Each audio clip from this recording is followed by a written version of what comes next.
পড়ার বিষয় পক্ষ থেকে বলছি, তোমরা যারা কলকাতা বিশ্ববিদ্যালয়ে এডুকেশন অনার্স 5th সেমিস্টারে পড়ছো, তাদের জন্য আমরা পড়ার বিষয় পক্ষ থেকে DSCC 10 অর্থাৎ কারিকুলাম স্টাডিজের একটি গুরুত্বপূর্ণ সাজেশান নিয়ে এসেছি।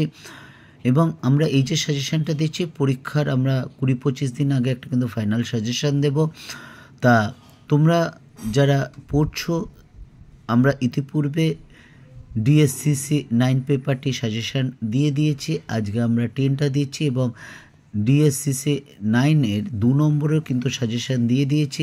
তোমরা জানো তোমরা এডুকেশন অনার্স নিয়ে পড়ছো, 2 নম্বরটা খুব গুরুত্বপূর্ণ। তার কারণটা হলো, দেখো তোমরা এই যে 75 নম্বরে পরীক্ষা দেবে, তার মধ্যে 2 নম্বরে 10টা কোশ্চেন থাকবে, অর্থাৎ 20 নম্বর। এটা খুব কিন্তু গুরুত্বপূর্ণ নাম্বার তোলার ক্ষেত্রে।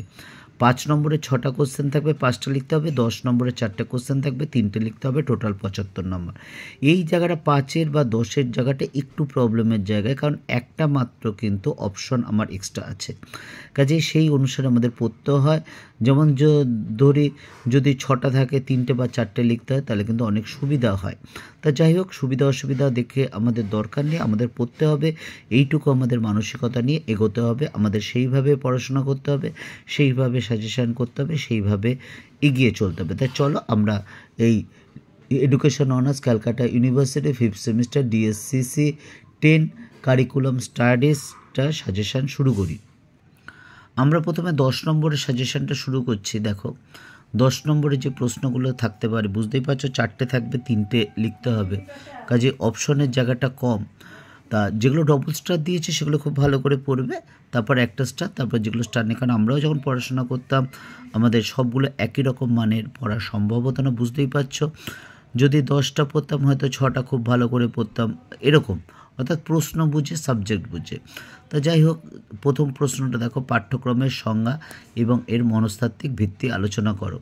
2 নম্বর, ব্লুমের বর্গীয়করণের সংশোধিত সংস্কারটি লেখো। 3, পাঠ্যক্রম প্রণয়নের নীতিগুলি লেখো। শিক্ষার্থী কেন্দ্রিক পাঠ্যক্রম শিক্ষায় ব্যক্তিতান্ত্রিক লক্ষ্যের সাথে কতখানি সম্পর্কিত। 4, পাঠ্যক্রমের মূল্যায়ন কী?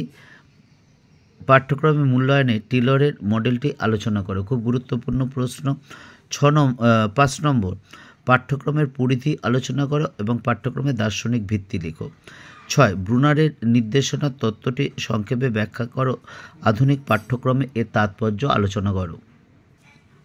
7 নম্বরটা দেখো, পাঠ্যক্রমের মূল্যায়ন বলতে কী বোঝো, এর বিভিন্ন দৃষ্টিভঙ্গি লেখো। 8, শিক্ষার্থী কেন্দ্রিক পাঠ্যক্রমের সংজ্ঞা ও বৈশিষ্ট্য লেখো। 9, জাতীয় পাঠ্যক্রম ফ্রেমওয়ার্ক NCF 2005 অনুসারে বিদ্যালয় ও শ্রেণীকক্ষের পরিবেশের সংক্ষিপ্ত পরিচয় দাও।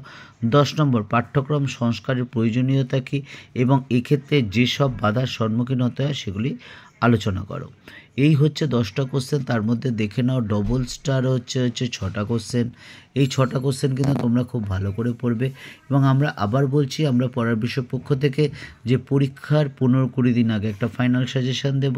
কাজেই তোমরা সাথে থেকো। তোমরা জানো আমরা পড়ার বিষয় পক্ষ থেকে হিস্ট্রি এবং এডুকেশন অনার্স, এছাড়া history, pol science, philosophy, education major, minor বা ফার্স্ট সেকেন্ড সেমিস্টারে সিভ্যাক বা ENVS এবং ফার্স্ট সেকেন্ড থার্ড সেমিস্টারে IDC history, pol science, philosophy, এডুকেশনের নোট বা সাজেশান দিই। এবং বিগত সেমিস্টারে আমরা যে নোট বা আমরা যে সাজেশান দিয়েছি তাতে কী পরিমাণে কমন এসেছে দেখে যদি বিশ্বাস হয়, তাহলে চ্যানেলটি অবশ্যই লাইক করে সাবস্ক্রাইব করে বেল আইকন টিপে রেখো।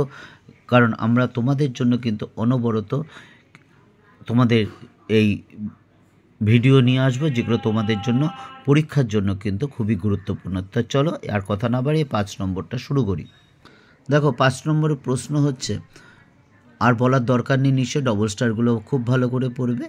পাঠ্যক্রমের সমাজতান্ত্রিক ভিত্তিটি লেখো। 2 নম্বর, পাঠ্যক্রমের আচরণগত দৃষ্টিভঙ্গি লেখো। 3 নম্বর, বিষয় নির্বাচনে পাঠ্যক্রমের চাহিদাভিত্তিক দিকটি লেখো। 4, সমষ্টিমূলক ও গঠনমূলক মূল্যায়নের মধ্যে পার্থক্যের একটি তালিকা প্রস্তুত করো। 5, সংক্ষেপে ব্লুমের ট্যাক্সোনমির জ্ঞানমূলক তত্ত্বটি লেখো।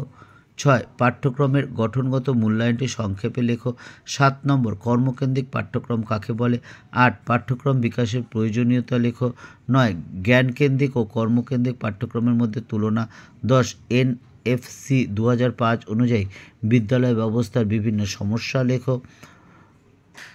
11 পাঠ্যক্রম এর চাহিদাভিত্তিক নির্ধারণের গুরুত্ব লেখো। 12 পাঠ্যক্রমের সিস্টেম দৃষ্টিভঙ্গির বর্ণনা দাও।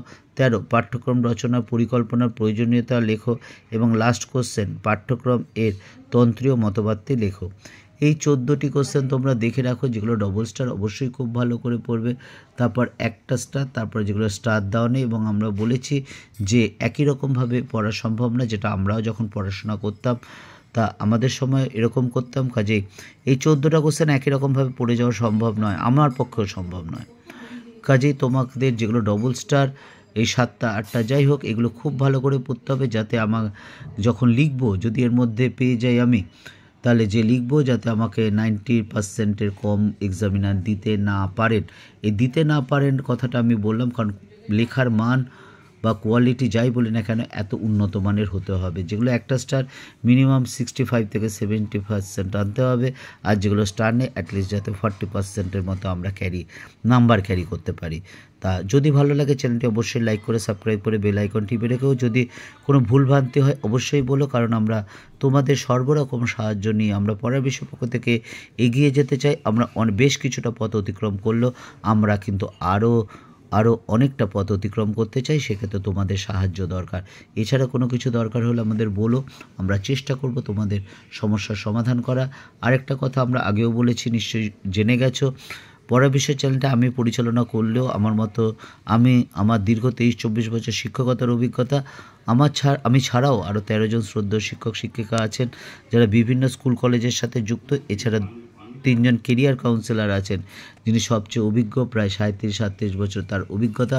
কাজেই গ্র্যাজুয়েশন পাস করার পর তোমরা কি করতে চাও, অনার্স গ্র্যাজুয়েশন করার পর বা ইরিক সাথে চলার গ্র্যাজুয়েশন করতে করতে কি করলে কি করা যায়, এই বিষয়ে যদি তোমাদের জানার ইচ্ছা থাকে, কারণ অনেক জায়গা আছে, অনেক পড়াশোনার লাইন আছে যেটা আমরা অনেক সময় জানি না, যা আমরা এই লাইনে থাকার জন্য পড়াশোনার সাথে আমরা কিছুটা হলেও জানতে পারি। সব জানা আমাদের পক্ষেও সম্ভব হয়নি। কাজেই তোমাদের যদি জানার হয় আমাদের বলো, আমরা তোমাদের